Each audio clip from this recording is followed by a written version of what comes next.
Study IQ IAS, अब तैयारी हुई affordable.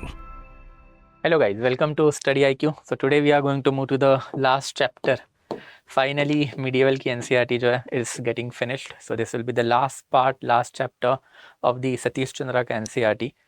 Climax and disintegration of the Mughal Empire. Now climax and disintegration of Mughal Empire के जो initial chapter था, chapter number 18, and after उसके दो पार्ट, एंड आफ्टर चैप्टर 19 का earlier part, उसमें हम लोगों ने देखा था कि औरंगजेब के रेन में इंडिया की कंडीशन क्या थी, what are the policies that were adopted by Aurangzeb, and ultimately this policies how it led to the ruin of Aurangzeb or ruin of the Mughal Empire itself.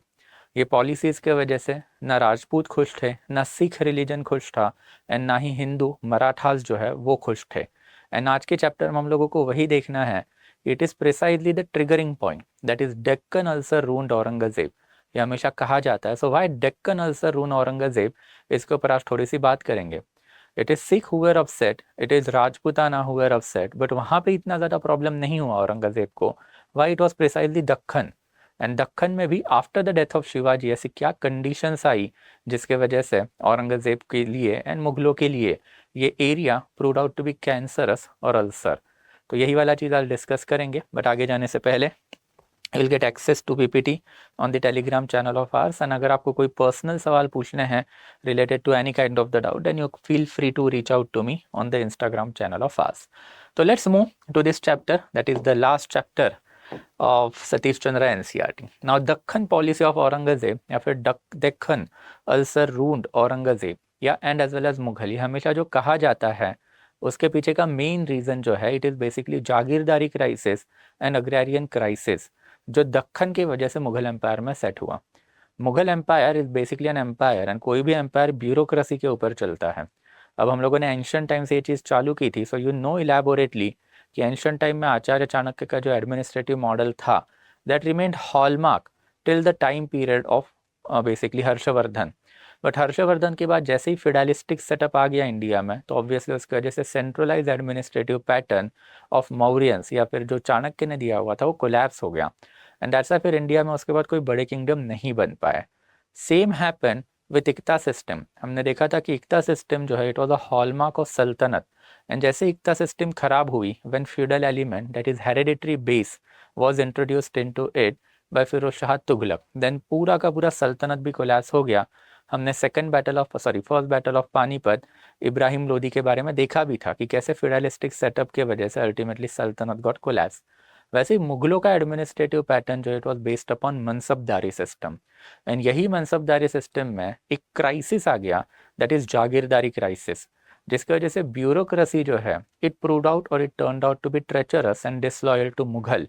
And जब आपकी bureaucracy आपके हाथ में नहीं रहेगी, आपकी ब्यूरोक्रेसी आपके against जाएगी, देन ऑब्वियसली आपका एम्पायर कोलैप्स होने ही वाला है। और मुगलों के साथ भी यही हुआ जो एक ज़माने में ग्रेट हिंदू डायनेस्टीज सल्तनत के साथ हो चुका था इंडिया में, that is decay in bureaucratic setup. And यही decay in bureaucratic setup is called a jagirdari crisis. And ये जो जागीरदारी क्राइसिस जो सेट हुआ, उसको समझने के लिए औरंगजेब की दक्खन पॉलिसी हम लोगों को देखनी पड़ेगी, एंड दैट दक्खन पॉलिसी में ही सारे के सारे मुगल के रूल्स जो है वो हमको दिखाई देते हैं। ना टॉकिंग ऑफ दक्खन पॉलिसी, तो दक्खन पॉलिसी के टोटल 3 फेसेस हम लोगों को औरंगजेब के अंडर दिखाई देते हैं। वी हैव ऑलरेडी सीन कि Aurangzeb became empire in 1657, but पहले 2 साल तो ऑब्वियसली उसके जो है सिविल वॉर में in order to defeat his brothers उसी में चले गए। 1659 ऑनवर्ड जैसे ही औरंगजेब ने अपनी पावर दिल्ली में कंसोलिडेट की, तो तभी से he was interested in Deccan. ये मैंने आपको कल वाले लेक्चर में भी बताया था कि since the beginning itself Aurangzeb was interested in Dakhan, but nobody knew exactly इतना इंटरेस्ट दक्खन में क्यों लिया जाता है। So ultimately that is the only plausible reason we have कि since he had served for almost 22 to 25 years of his life in Dakhan, he had that attachment to that land. And इसी period में दक्खन में एक नया problem, that is Shivaji Maratha जो है वो आ भी रहा था। तो ये वाला एस्पेक्ट हमने कवर किया था कि इनिशियल पीरियड में फिर शाइस्ते खान को भेजा, शाइस्ते खान के बाद फिर राजा जय सिंह को भेजा, एंड जय सिंह के बाद फिर अल्टीमेटली ये वाला एरिया 79 तक निगलेक्ट रहा, एंड 79 के बाद 81-82 के around Aurangzeb entered into this area, and this are basically the 3 phases. तो पहला फेस अगर हम लोग देखें तो रफली 1658-59 से लेके 1668 के बीच में रहा है। In between this particular period of time Aurangzeb ने कभी भी मराठास जो है उनको इतना सीरियसली लिया ही नहीं था. फॉर हिम मराठास जो है they were petty power. Aurangzeb used to call Shivaji Maharaj as a rat, Deccan का चूहा. तो they were basically petty power for Aurangzeb. इतना ज़्यादा इंटरेस्ट मराठा एडमिनिस्ट्रेशन में कभी लिया ही नहीं था. सो औरंगजेब का interest in this area that is Dakhan वाला area till 1668 was not basically Marathas, it was basically Bijapur. Bijapur के बारे में भी हम पढ़ चुके हैं. आदिल शाही डायनेस्टी जो है बीजापुर में उस टाइम पे रन कर रही थी या फिर रूल कर रही थी. एंड यही बीजापुर को साथ में लेके 1633 में शाहजहां के टाइम पीरियड में ये वाला जो एरिया है वो मुगलों ने अपने अंडर लाया था. अहमदनगर को डिफीट करके सारा का सारा दक्खन में Mughal footprint was enhanced by Shahjahan himself. But obviously Bijapur ने हेल्प की थी. तो 1/3 टेरिटरी जो है अहमदनगर की, प्रिसाइजली बिदार वाली जो टेरिटरी है वो बीजापुर को देनी पड़ी. एंड बिदार वाली टेरिटरी जब बीजापुर के पास चली गई तो obviously that become problem for home, then obviously Mughal, because Bidar वाला एरिया था, फर्टाइल एरिया था. And second thing, it become base for Bijapur dynasty to carry out invasion into Maharashtra वाला एरिया जो बाय एंड लार्ज मुगलों के अंडर था. And that's why Shahjahan himself was the person जिसने treaty जो बीजापुर के साथ साइन करके रखी थी और बिदार वाला एरिया जो बीजापुर को दिया था उसने वो तोड़ा भी एंड वो वापस लेने की कोशिश भी की. But Bijapur was a strong Deccani सल्तनत, तो वो ज़्यादा हो नहीं पाया. And Aurangzeb continued this policy. तो जो ट्रीटी ऑफ 1636 की जो हुई थी in between basically Mughal and thereafter फिर बीजापुर, जिसको लेके अहमदनगर का डिवीजन हुआ था, 1/3 of territory went to Bijapur. This territory जो थी वो बिदार वाली टेरिटरी थी. एंड यही टेरिटरी से फिर मुगल एरिया में इंकर्जन करने का काम बीजापुर ने चालू किया. तो 1636 ऑनवर्ड ये टेरिटरी को ब्रीच करने का काम शाहजहां ने पहले किया. औरंगजेब वॉज दक्खन का वॉइस रॉय, तो उसने भी बहुत टाइम पे किया था. Until 1668 Aurangzeb was trying for that only. And इसी एस्पेक्ट में औरंगजेब ने पहले शाइस्ता खान एंड सवाई राजे जय सिंह को नीचे भेजा भी था. इफ़ यू रिमेंबर यही वाला पीरियड है 1665 में जब बेसिकली ट्रीटी ऑफ पुरंदर हुई थी it between Raja Jai Singh and राजा जय सिंह के साथ शिवाजी महाराज. तो द एग्रीड टर्म वॉज कि बेसिकली पहले बीजापुर को हराओ. बट ऑब्वियसली बीजापुर को जब बीजापुर के पास जब शिवाजी महाराज को भेजा गया था तो obviously Shivaji Maharaj, as I told you, कि he was not an attacking force, he was a very good defensive force. तो वो एस्पेक्ट में मुगल सक्सेसफुल नहीं हो पाए, इसलिए शिवाजी को फिर अल्टीमेटली आगरा बुला लिया गया था. तो ये चीज़ हम पहले ही डिस्कस कर चुके थे. तो बीजापुर जो है it was always a primary target in the initial phase and it was Raja Jai Singh only जिसका ये पॉलिसी भी था कि अगर हम लोगों को दक्खन वाला इशू अगर सॉल्व करना है तो प्रॉब्लम बीजापुर है. Bijapur is very strong powerful dynasty. And ये बीजापुर वाले लोग कर क्या रहे हैं, तो एक जगह से महाराष्ट्र पे भी रेड डाल रहे हैं जो इनिशियली अहमदनगर वाला एरिया था और अब मुगल के अंडर था. एंड वहीं से ये बेसिकली गोलकोंडा के ऊपर भी रेड डाल रहे हैं. एंड गोलकोंडा को मुगल प्रोटेक्शन पहले से ही है. तो इट वॉज जय सिंह जिनका कहना था कि हम लोग दक्खन में जा रहे हैं तो दक्खन में एक फॉरवर्ड पॉलिसी हमें अडॉप्ट करनी पड़ेगी जिसमें हम लोगों को बीजापुर जो है वो एनहाइलेट करना है. बीजापुर को पूरा ख़त्म करेंगे. गोलकोंडा जो है वो पहले से ही हमारा दोस्त है तो उनको अपने अंडर रखेंगे. एंड देयर आफ्टर मराठास को भी हमारा दोस्त बना लेंगे. And that's why when Shivaji was forced to surrender, तो शिवाजी को मारा नहीं गया था. शिवाजी के साथ फ्रेंडली ट्रीटी साइन हुई थी, that is treaty of Purandar. एक लीनियन टर्म पे, मतलब only 40 lakh huns and thereafter फिर 35 फोर्ट. ये लीनियन टर्म माना जाता था उस टाइम पे, इतना कोई हार्श टर्म नहीं था ये.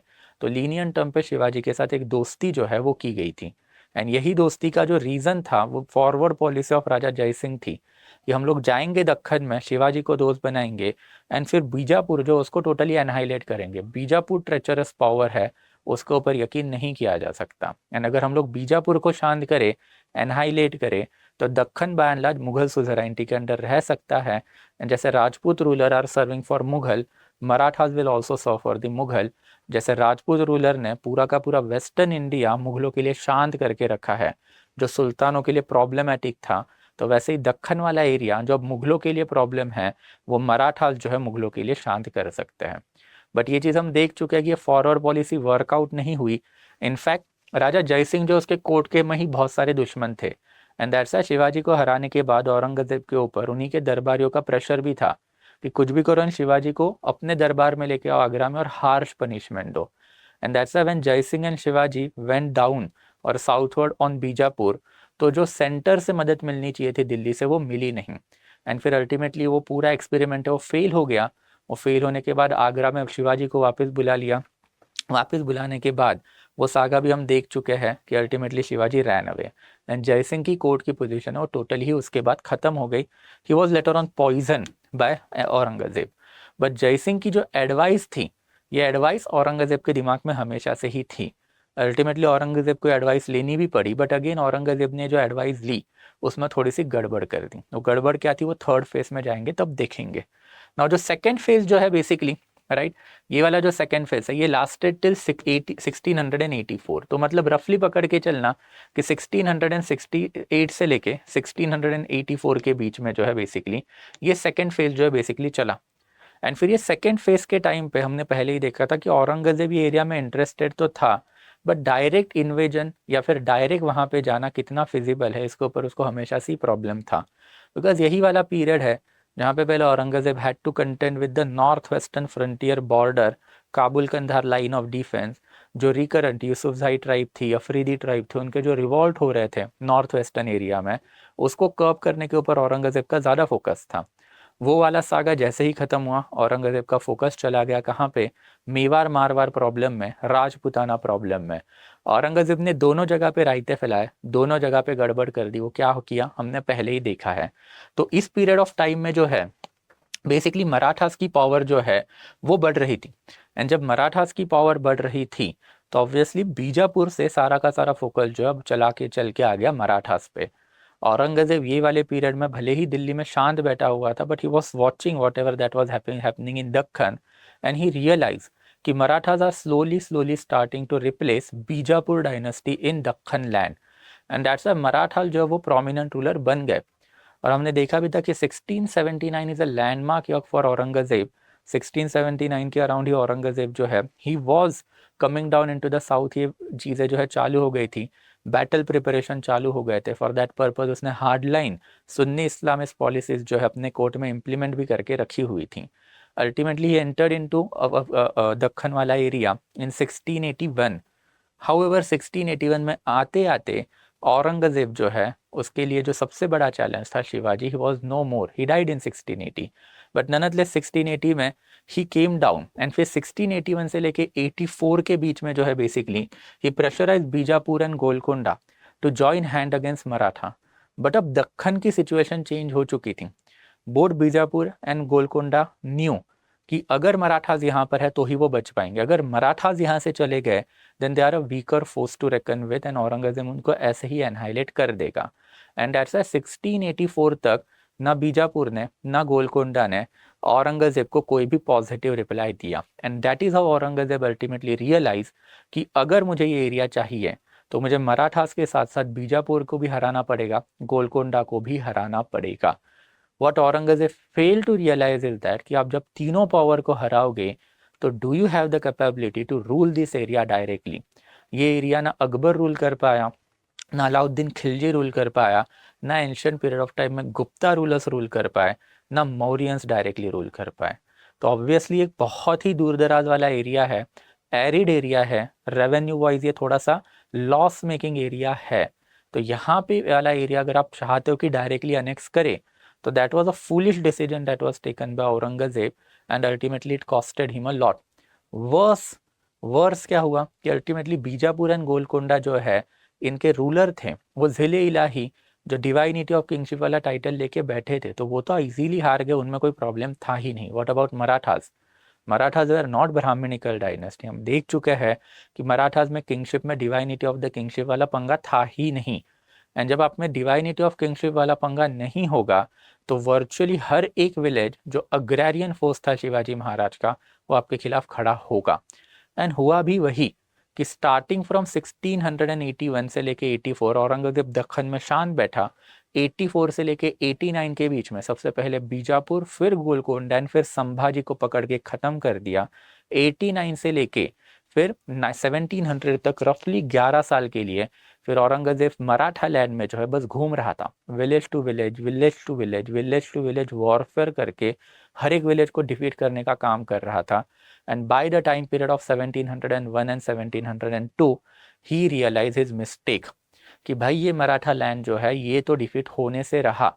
What makes them different from Bijapur और गोलकोंडा और राजपूताना इज दैट कि यहाँ पे हर एक बंदा अपने आप को शिवाजी समझता है, हर एक बंदा जो है वो मुगलों के खिलाफ उठ खड़ा होता है। राजा मर गया तो प्रजा हारी, ये वाला पंगा मराठा में हो ही नहीं रहा है। एंड इन दैट एस्पेक्ट यही लास्ट वाला फेज जो है it proved out to be disastrous for Aurangzeb. Aurangzeb की लाइफ की अगर सबसे बड़ी गलती इस पीरियड में अगर औरंगजेब ने जो की हुई थी 1684 ऑनवर्ड जो है बेसिकली ये वाला फेज चालू हुआ था, that is killing of Sambhaji.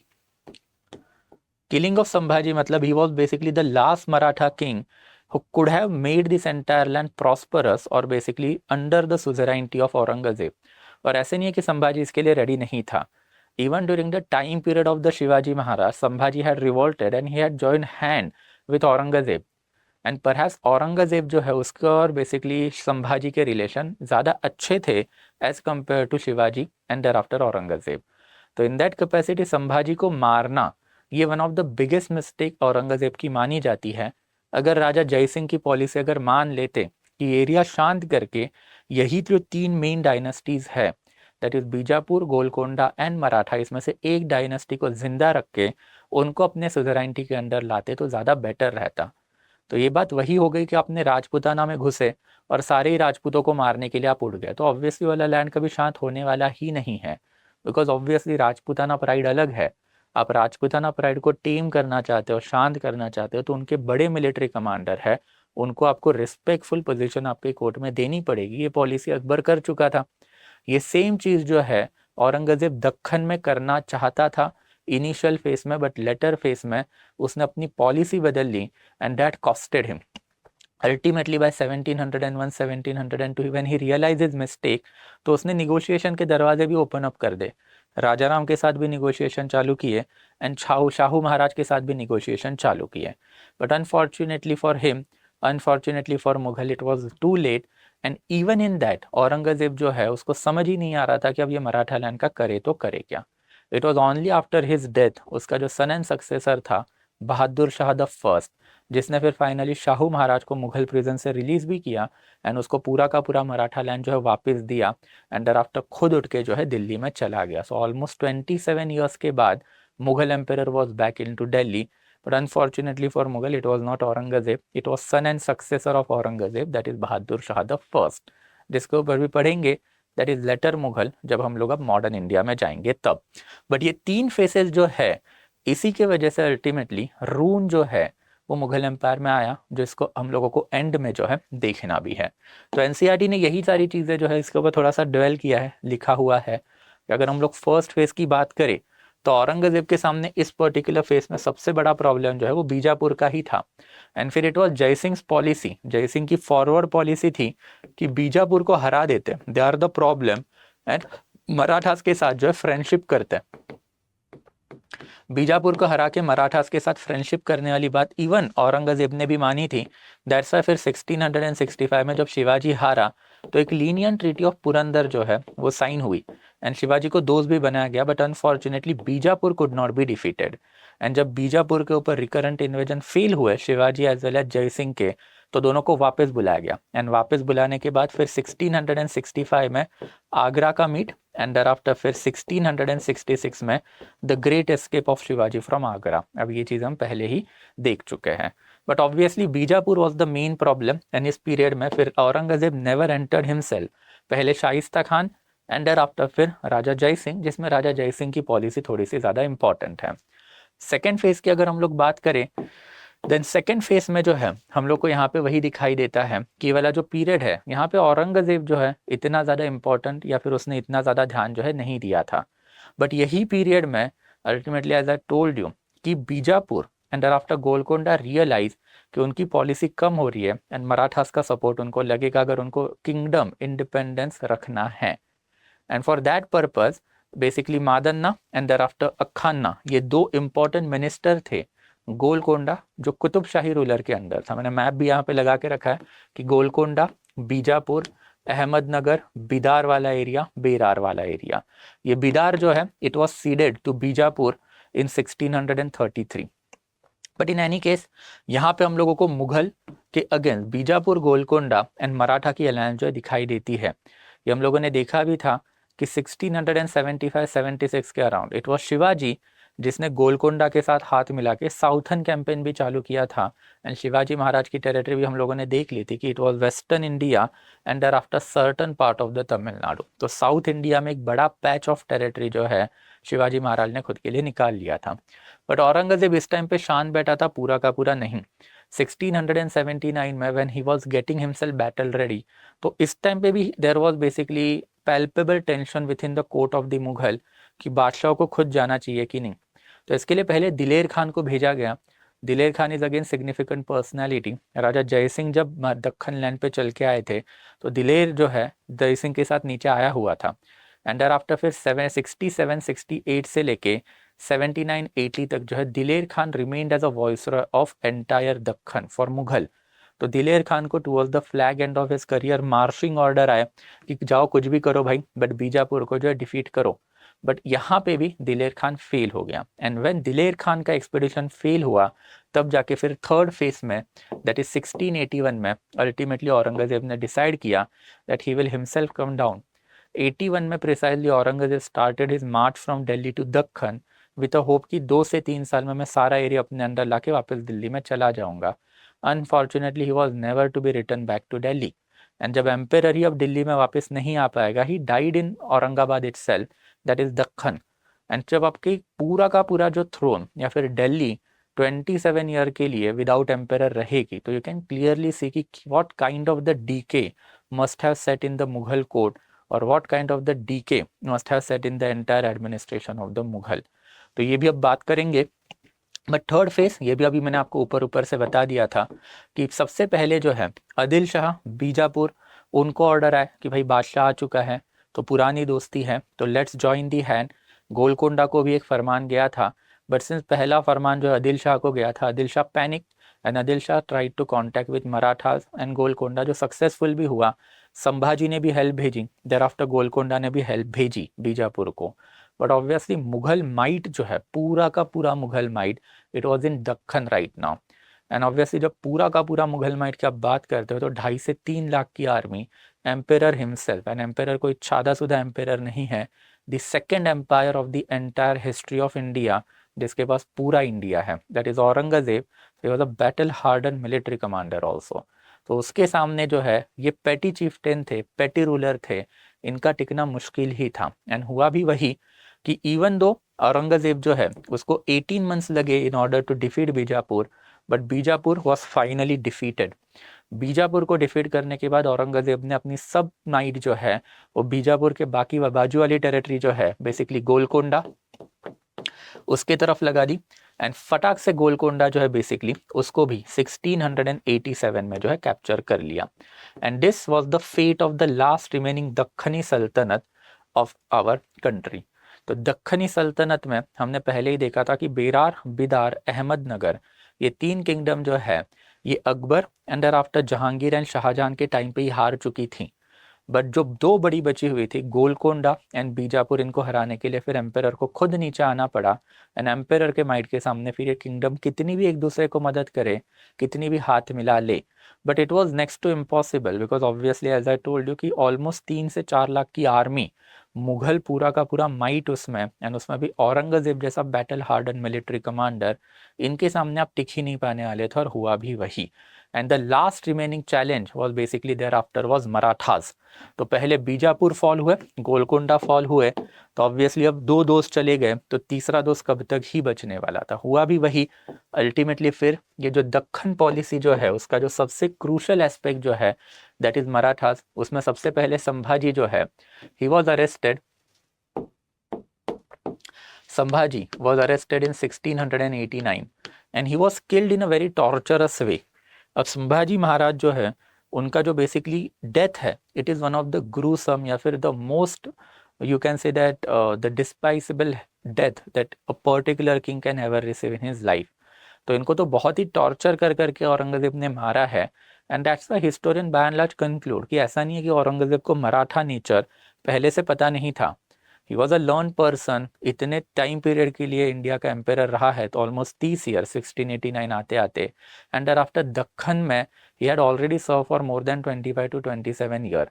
तो it is next to impossible कि औरंगजेब को मराठा नेचर जो है पता ही ना हो।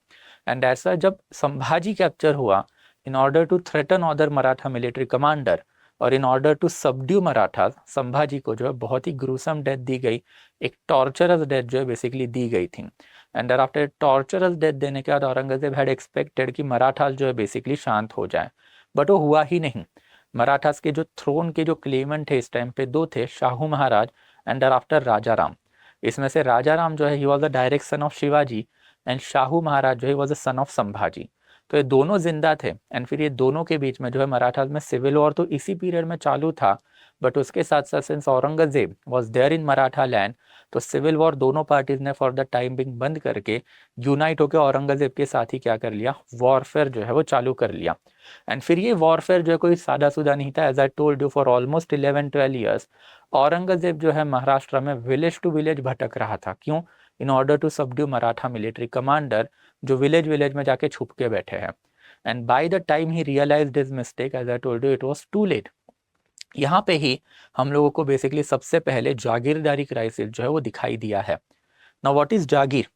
ये जागीर भी हम लोग देख चुके हैं कि अगर हम लोग बेसिकली जागीर की बात करें तो जागीर होता क्या है। हमने देखा था मुगल में मनसब सिस्टम चलती है, मनसबदारी सिस्टम जो है वो चलती है। And when you are basically talking about मनसबदारी सेटलमेंट या फिर मनसबदारी सिस्टम, फिर यहाँ पे आपको एक ज़ात मिलती है, उसके ही इक्वेलेंट अमाउंट ऑफ सवार जो है वो आपको मेंटेन करने पड़ते हैं। एंड आफ्टर इसमें दहाबिश्ती सीएसपा दुअसपा सिस्टम जो है वो चलती है, जो प्रीवियस लेक्चर में अब हम डिस्कस कर चुके हैं। But what about your salary? आपको पगार भी तो लगेगा ना, आपको कोई ना कोई तो सैलरी भी तो लगेगी कि अगर आपको basically XYZ number of the सवार मेंटेन करने हैं। तो सैलरी में हमने देखा था कि 3 टाइप की सैलरी होती है। एक तो नकद होता है, नकद मतलब डायरेक्टली कैश सैलरी जो अप टू 100 तक का आपका ज़ात होगा तो आपको मिलेगी। दूसरा होता था वतन। वतन का मतलब क्या है? तो ये राजपूत लोगों को मिलती थी। Since Rajput people are surrendering in front of Mughal और वो अपना ही लैंड लेके मुगल के पास आ रहे हैं, तो उनको उन्हीं का लैंड एज अ वतन दिया जाता था। तो वतन वॉज हेरेडिटरी इन बेसिस।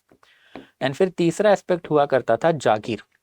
तो एम्पायर ने जो टेरिटरी जीती है या फिर एम्पायर का जो लैंड है, उसी का एक पीस ऑफ लैंड जो है एज अ सैलरी दिया जाता था, जहाँ पे फिर वो जागीरदार मतलब ही मनसबदार जो है जाके बैठेगा, revenue administration law and order संभालेगा, अपनी सैलरी माइनस करेगा, बचा हुआ पैसा सेंटर में भेज देगा। तो ये जागीर जो है it was almost always important for the mansabdar. जितना आपका रैंक, जितना अपना ज़ात ज़्यादा, उतनी अपनी बड़ी जागीर। एंड दैट्स वाई जागीर जो है वो हमेशा से क्रीम मानी जाती थी अमॉन्ग द मुगल ब्यूरोक्रेट या फिर मुगल मनसबदार।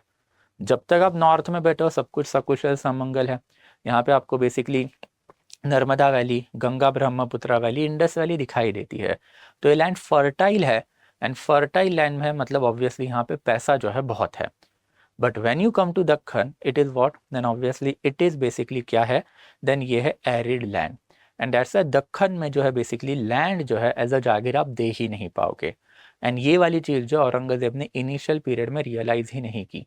तो जैसे ही औरंगजेब ने बीजापुर एंड गोलकोंडा को जीता 1687 एंड 86 एंड 1687, पहले तो बीजापुर फिर गोलकोंडा, ये जैसे ही फेल हुए तो इसके बाद में इनकी जो नोबिलिटी जो है वो आ गई किसके पास, औरंगजेब के पास। तो ऑब्वियसली इनको भी एक मनसब रैंक सवार जो है वो मिल गया। तो ऑब्वियसली अब दक्खन की नोबिलिटी जो एक ज़माने में मराठास के ही दोस्त हुआ करते थे, अब वो मुगल की नोबिलिटी में आ गए। एंड मुगल की नोबिलिटी में आने के बाद उनको औरंगजेब ने दक्खन का ही लैंड जो है एज अ जागीर देना चालू कर दिया। बट दक्खन का ही लैंड अगर आप जागीर देना चालू कर रहे हो तो दक्खन के लैंड पे सबसे बड़ा आतंक किसका है? मराठास का है। Marathas are basically raiding community, chauth and sardeshmukhi. तो 1689 में आपने जब संभाजी को मारा, इट वॉज एक्सपेक्टेड कि मराठा शांत हो जाए। मराठा शांत हुए ही नहीं, उन्होंने वॉरफेयर कंटिन्यू रखे, उन्होंने रेड भी कंटिन्यू रखी। तो दैट्स वाई फिर दक्खन का लैंड जो है एज अ जागीर में अब दो प्रॉब्लम आ गए। पहले तो वहाँ पे अग्रेरियन लैंड है ही नहीं, तो जो भी बचा कुचा एग्रेरियन लैंड जो है वो काफ़ी ही क्रीम मिलिट्री कमांडर को ही मिलता था। तो वो वाला एग्रीकल्चरल लैंड जो क्रीम मिलिट्री कमांडर को मिल रहा है, तो ऑब्वियसली जो मेजॉरिटी ऑफ द छोटे मोटे लेवल के मिलिट्री कमांडर है वो अपसेट है कि वो मुगल नोबिलिटी में तो आ गए बट उनको लैंड बढ़िया नहीं मिला, जागीर बढ़िया नहीं मिली, जागीर फालतू वाली मिल गई है। तो पहले ये एक अपसेटनेस था। एंड दूसरा अपसेटनेस क्या था, जो क्रीम मिलिट्री कमांडर थे उनके लैंड के ऊपर मराठाज रेड डाल रहे। हो गया क्या आपका, ये आप बोलोगे जागीरदारी क्राइसिस। ये अर्लिएस्ट लेवल पे औरंगजेब ने रियलाइज किया। तो औरंगजेब ने फटाक से ये प्रोसेस जो है इसको कर्ब करने के लिए, शांत करने के लिए 1694-1695 के अराउंड जो है नॉर्थ इंडिया में जो अपनी पहली जागीरें जो बटी हुई है वो जागीर के टुकड़े करने चालू किए। तो पहले से फॉर एग्जांपल आपको नॉर्थ इंडिया में एक जागीर मिली हुई है, तो ऑब्वियसली वो जागीर जो है अब आपसे उसका एक सर्टन परसेंटेज निकाला जाएगा और दक्खन का जो बेसिकली मिलिट्री कमांडर है उसको वो जागीर में भेजा जाएगा। बट इसकी वजह से प्रॉब्लम क्या हुआ कि दिल्ली का दरबार जो अभी तक शांत बैठा था वो भी औरंगजेब के खिलाफ होना चालू हो गया कि बादशाह ऐसे कैसे कर सकते हैं, पहले तो वो दक्खनी लोग हैं, मतलब वो बाहरी लोग हैं, और उनको अब हमारे लैंड पे जाके जो है बेसिकली आपने क्या दे के रखा है, देन ऑब्वियसली हमारे लैंड पे आके आपने उनको बेसिकली जागीर दे के रखी है। तो अल्टीमेटली ये चीज़ें जो है वो वर्स्ट होते होते ये लेवल तक जाके पहुंच गई कि जहाँ पे बेसिकली अब एम्पायर में जागीरदार, मनसबदार मतलब मिलिट्री कमांडर बहुत ज़्यादा हो गए, दरबारी बहुत ज़्यादा हो गए, देने के लिए लैंड ही नहीं बचा। एंड जब आप आपके मिलिट्री कमांडर को, अब जब आप आपके बेसिकली कोर्टियर को, दरबारियों को लैंड ही नहीं दोगे तो आपके लिए काम करेंगे क्या, नहीं करेंगे। And this is what called as a jagirdari crisis. And ये जागीरदारी क्राइसिस जो औरंगजेब की एक फुलिश चीज़ की वजह से ही हुआ, दैट इज किलिंग संभाजी। अगर संभाजी को जिंदा रख के उसके अंदर ये पूरा एरिया देख के उसको अपने अंडर रखा जाता, things would have been very much different. और ऐसा नहीं कि उसके लिए रेडी नहीं था, he was ready for it. Later on उसका जो बेटा है शाहू महाराज, उसने वही किया। Shahu remain Maratha Mughal suzerain, but he had accepted suzerainty of the Mughal from 1707 से लेके 1749 तक। तो ऑब्वियसली शाहू मराठा के लिए तो ऐसा इंडिपेंडेंट मिलिट्री कमांडर इंडिपेंडेंट ही था, बट ऑब्वियसली उसने मुगल सुजरेनिटी एक्सेप्ट करके रखी थी, ईयरली ट्रिब्यूट मराठा लैंड से जा ही रहा था। तो अगर औरंगजेब ये चीज़ पहले ही कर देता, things would have been very much secure for the Mughal. ये जागीरदारी क्राइसिस है वो आता ही नहीं। तो ये जागीरदारी क्राइसिस जो है ये आपको यहाँ पे दिखाई देगा कि army man and noble man जो है बेसिकली क्या होने चालू हो गए, अपसेट होने चालू हो गए। इनिशियल लेवल पे जो मुगल क्रीम मिलिट्री कमांडर है जिनको दक्खन में जागीर मिली, फर्टाइल लैंड जो भी अवेलेबल है वो मिला, वहाँ पे मराठाज ने रेड मारी। And when Aurangzeb could not subdue Marathas, तो यही क्रीम मराठा मिलिट्री कमांडर ने मराठाज क्रीम मुगल कमांडर्स ने मराठास के साथ जो है सीक्रेट पैक करने चालू कर दिए। एंड सीक्रेट पैक करके जो है मराठास को रसद का सप्लाई भी चालू कर दिया ताकि अपने जागीर से पैसा आए। तो ये वाले जो एस्पेक्ट है ये इंटरनल कोड पॉलिटिक्स है। एंड ऐसी क्या ज़रूरत पड़ी थी, वो basically cream military commander, Mughal military commander को मराठास के साथ सीक्रेट पैक करने के लिए, तो औरंगजेब का प्रेशर। औरंगजेब का कहना था कि भाई मैंने जो है आपको अभी क्रीमलैंड दिया है तो XYZ अमाउंट वहाँ से आनी भी चाहिए ना मुझे, और अगर नहीं आई तो आप बादशाह को बता भी तो नहीं सकते मराठास का रेड हो रहा है, बादशाह आप ही का गला काटेगा कि आप आपके लैंड के ऊपर मराठास का रेड रोक नहीं पा रहे हो। बट ये बादशाह को कौन समझाया, आपने खुद मराठास को हराने में हाथ टेक दिए, आपसे खुद मराठास हराए नहीं जा रहे हैं। तो दैट्स वाई फिर इंटरनल कोड पॉलिटिक्स में ये जो बेसिकली आपको दिखाई देगा कि डीके ऑफ मुगल एडमिनिस्ट्रेशन जो है अब वो चालू हुआ। And as I told you, Aurangzeb ultimately realized it in 1703, Marathas के साथ वॉरफेयर रोक के निगोशिएशन उसने चालू कर दिए, but by that time period it was too late. Ultimately he died in 1707 and on his death bed even he realise his mistake. अपने death bed पे उसने बेसिकली कुछ लास्ट लेटर है अपने बेटों को लिखे, and one of the letter में ही हैड एक्सेप्टेड कि बेसिकली मेरे से जो है ये दक्खन में बहुत बड़ी गलती हुई है, एंड मैं आपके लिए अब एक ऐसा एम्पायर छोड़ के जा रहा हूँ जो ज़्यादा दिनों तक टिकने वाला नहीं है। मैं आपको तो माफ़ी मांग सकता हूँ बट आई डोंट नो अब मैं अल्लाह को जाके अपना फेस जो है या फिर मुख किस हिसाब से दिखाऊंगा। तो इवन औरंगजेब हैड रियलाइज कि दक्खन में आना in 1681 was a heinous mistake, and उससे double heinous mistake was killing of Sambhaji. अगर संभाजी को भी नहीं मारता, उसको अपने अंडर रख देता, तो he would have basically sorted out everything in Dakhan for Aurangzeb. But unfortunately for Aurangzeb you can see ये चीज़ कभी हो ही नहीं पाई। And this is something that is last phase of the Mughal empire. And फिर यहाँ पे आने की वजह से एज आई टोल्ड यू कि जो जागीरदारी क्राइसिस जो हुआ वो तो था ही, बट जब भी आप 27 ईयर्स का जो वॉरफेयर खेलोगे तो उसके लिए आपको पैसे भी तो लगेंगे। अब दक्खन में पैसा है ही नहीं। शिवाजी महाराज क्यों उठ के रेड मारते थे, ये बीजापुर गोलकोंडा वाले क्यों उठ के रेड मारते थे बार बार, बिकॉज यहाँ पे अग्रेरियन रेवेन्यू नहीं है भाई, ये एरिड लैंड है, एरिड लैंड में पैसा नहीं आने वाला है। तो आप यहाँ पे 27 साल के लिए वॉरफेयर खेलोगे तो खर्चा कौन दे रहा है, नॉर्थ इंडिया का अग्रेरियन पॉपुलेशन दे रहा है। एंड फिर औरंगजेब के फरमान जो है नॉर्थ इंडिया में बैठे जितने उसके फ्यूडल लॉर्ड थे, जागीरदार है, उनको कॉन्स्टेंटली जाता था, टैक्सेशन रेज किए गए थे। ऑलमोस्ट 60 to 70% टैक्सेशन रेट जो है औरंगजेब के लास्ट ईयर में हमको दिखाई दिया है। तो ऑब्वियसली आप 60 70 80% का टैक्सेशन रेट जब लोगे तो नॉर्थ इंडिया में बैठा हुआ एग्रेरियन या फिर फार्मर जो है वो अपनी खेती बाड़ी छोड़ के भाग जाएगा, बिकॉज वो कौन देगा 70 80% टैक्स, उससे बेटर है खेती बाड़ी करो ही ना। एंड हुआ भी वही, जिसके वजह से अल्टीमेटली एक अग्रेरियन क्राइसिस भी एम्पायर में सेट हो गया। तो एक जगह पे जागीरदारी क्राइसिस, दूसरे जगह पे अग्रेरियन क्राइसिस, मतलब आपका रेवेन्यू डगमगा गया, आपका एडमिनिस्ट्रेशन डगमगा गया। एंड जब एडमिनिस्ट्रेशन एंड रेवेन्यू आपका खराब होना चालू होगा तो क्या होगा, आपका एम्पायर क्रम्बल डाउन होगा। एंड हुआ भी वही, यही जागीरदारी क्राइसिस एंड अग्रेरियन क्राइसिस जो अब एम्पायर में सेट इन हुआ, इसी के वजह से लेटर मुगल जो है they proved out to be weaker. Later Mughals के जेब में जो है बेसिकली पैसा ही नहीं है, बिकॉज अग्रेरियन क्राइसिस चल रहा है। लेटर मुगल जो है उनका बेसिकली कोई भी मिलिट्री कमांडर है उनकी बात ही नहीं सुन रहा है, because everybody was upset with Mughals. And in that capacity later Mughal जो है, अब उनको अगर अपनी गद्दी बचानी है तो अपने अंडर के बड़े बड़े मिलिट्री कमांडर है उनकी बात इनको माननी है। एंड जैसे ही ये बड़े मिलिट्री कमांडर ने रियलाइज किया कि एम्पेरर अब हमारे ऊपर डिपेंड है, कोर्ट फैक्शनलिज्म चालू हुआ। पहले जुल्फिकार खान, फिर Saiyid brother, and after Asaf Jah वाला फैक्शन, जिसके ऊपर लेटर ऑन बात भी करेंगे। And with in span of 30 year फिर इंडिया जो है उसमें मुगल सल्तनत या फिर मुगलिया सल्तनत जो है टोटल कोलैप्स ही हो गई।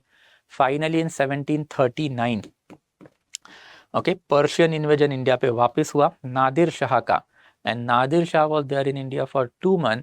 एंड फॉर 2 मंथ इंडिया में मुगल सल्तनत उसने ख़त्म कर दी थी, ख़त्म करके पर्शियन सल्तनत चालू भी करवाई थी, but he was not interested in ruling this country. So that's why when he went back उसने मुगलों को वापस से पावर दे दी। But it's is considered as a formal end of the Mughals in our country.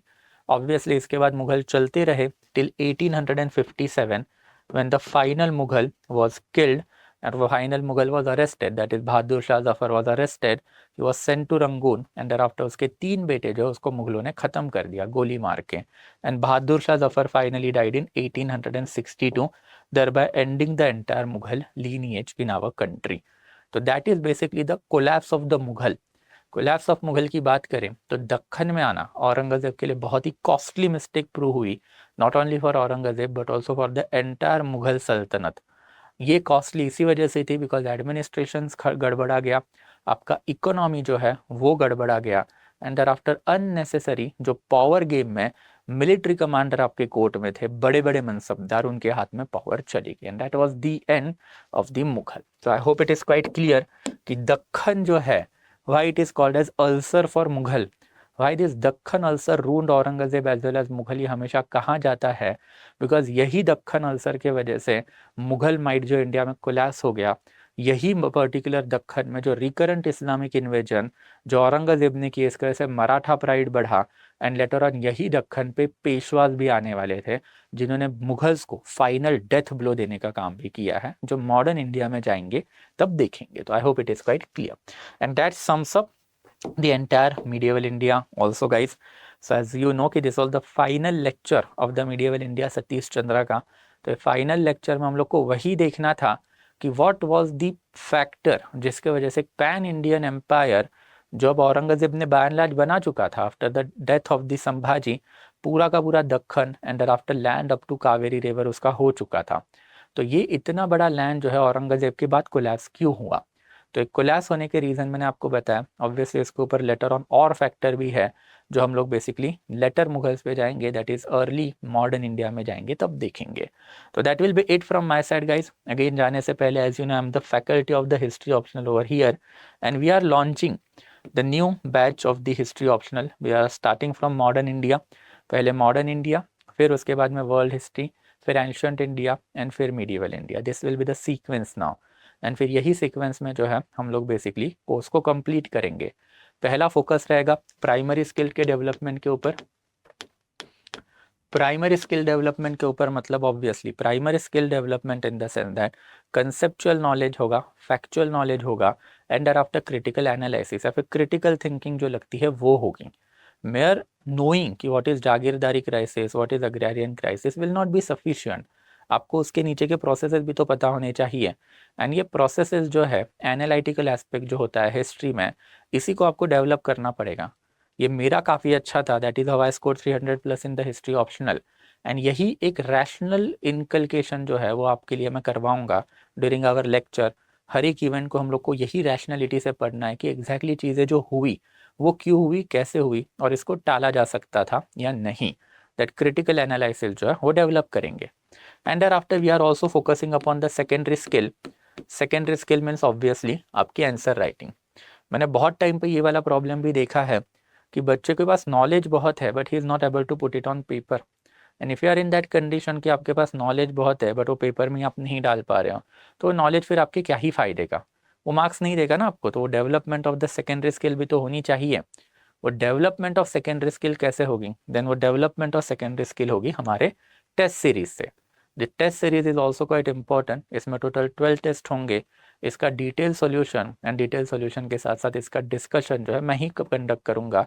तो it will also help you in understanding कि answer जो एग्जैक्टली लिखे कैसे जाते हैं, कितना फैक्ट होना चाहिए, कितना एनालिसिस होना चाहिए, हिस्टोरियोग्राफी का क्या रोल होता है आंसर राइटिंग में, सारी चीज़ें will be dealt with elaborately. And thereafter फिर प्राइमरी स्किल्स में एज यू नो कि मैं 3 टाइप का मटेरियल भी आपको प्रोवाइड करवाऊंगा। Printed material that is crux material, ये काफ़ी सिग्निफिकेंट होता है। ये I always call that this is the you can say the soul of my program. ये वाला मटेरियल मैंने मेरे प्रिपरेशन में यूज़ किया था in order to score 300+ in history optional. तो वही वाला एस्पेक्ट जो है आपको भी करना है कि when you study history optional then यहाँ पे कंटेंट की कमी नहीं होती है। कंटेंट बथेरा है, रेफरेंस बुक बहुत ज़्यादा है, बट आपको ये क्रक्स जो है पहले करना है एंड क्रक्स करने के बाद यू विल रियलाइज़ कि इसके बाद आपको जो है बेसिकली दूसरे रेफरेंस बुक्स पे जाने की ज़रूरत ही नहीं पड़ेगी। दूसरा जो है PPT. PPT as you know कि इसके वजह से विजुअल मेमोरी जो है काफ़ी अच्छी होती है। Visual memory in the sense that कि चीज़ें आपने देख ली, बोर्ड पे आपको दिख गई, तो आपके दिमाग में वो लॉन्ग लास्टिंग रहती है। आपका एक मेमोरी जो है वो इसकी वजह से अच्छा खासा बढ़ता है। एंड देयर आफ्टर तीसरा जो है handwritten note. I am also going to provide you with the handwritten note. तो जो हैंड रिटन नोट जो है it will help you in revision of the particular topic in a very crisp and short manner. ये handwritten notes का एक और speciality वही है कि जब आप लेक्चर चल रहे हमारे तो हम डिक्टेशन बेस नहीं करते हैं, वो बकवास तरीका होता है पढ़ने का, वहाँ पे आप रॉट लर्निंग के ऊपर ज़्यादा जाते हो। तो यहाँ पे मेरा मैक्सिमम फोकस जैसे अभी के लिए चल रहे हमारे रिकॉर्डेड लेक्चर है, बट ये एनालिटिकल एस्पेक्ट पे होता है, चीज़ें समझाने के ऊपर मैं थोड़ा ज़्यादा फोकस करता हूँ। इसमें हो सकता है कि आप राइटिंग जो है या फिर नोट्स ना बना पाओ, बनाने के टाइम पे कुछ क्रूशल डाटा मिस आउट हो जाए, तो दैट्स वाई ये हैंड रिटन नोट जो है मैं आपको प्रोवाइड कर रहा हूँ। रिवीजन तो होगा ही, बट इसके साथ साथ जो crucial analytical and factual data जो मैं क्लास में बताता हूँ वो आपका मिस भी नहीं होगा। एंड इसी की वजह से वो हैंड रिटन नोट जो है are quite significant aspect of our entire coverage. And ये सारी चीज़ें जो है you will be getting at a very affordable rate if you use my code SN Live. So we are starting on 17th of July, guys. I hope you are from the history optional background and I hope to see you in our live classes. But if you are not from the history optional background, then obviously आपका कोई दोस्त रहेगा, तो please spread the word for me, guys. Okay, so that will be it from my side today. आज के लिए basically I'll be stopping over here, and since this is the last lecture of the medieval India Satish Chandra वाला series, तो इसके बाद जो है will be embarking upon the modern India. Most probably कल से ही चालू करूँगा मैं, तो टुमारो ऑनवर्ड जो है will be starting with the modern India. Same time रहेगा 2 PM एंड सारे लेक्चर जो थोड़े से रिकॉर्डेड ही रहेंगे, बिकॉज अब थोड़ा सा लाइव सेशन जो है इवनिंग के स्लॉट पहले से ही बुकड है, वहाँ पे मिल नहीं पा रहे हैं। तो दैट्स अ फिर recorded session at least for next 15 to 20 days है करेंगे, एंड आफ्टर दैट ट्राई की कुछ लाइव स्लॉट जो है हम लोग को इवनिंग के टाइम पे मिल जाए। But in any case you know it better कि ये जो NCERT की जो सीरीज़ है एंशिएंट एंड मीडिएवल, ये काफ़ी कॉम्प्रिहेंसिव है। उसी तरीके का जो मॉडर्न इंडिया जो है that I am designing, but ये मॉडर्न इंडिया में एग्जैक्टली क्या होगा, कैसे होगा, वो सारी चीज़ें आपको कल ही पता चलेगी। तो will meet again at 2 PM tomorrow, and उसी में सारी की सारी चीज़ें डिस्कस करेंगे। तो I hope to see you tomorrow again at 2 PM guys.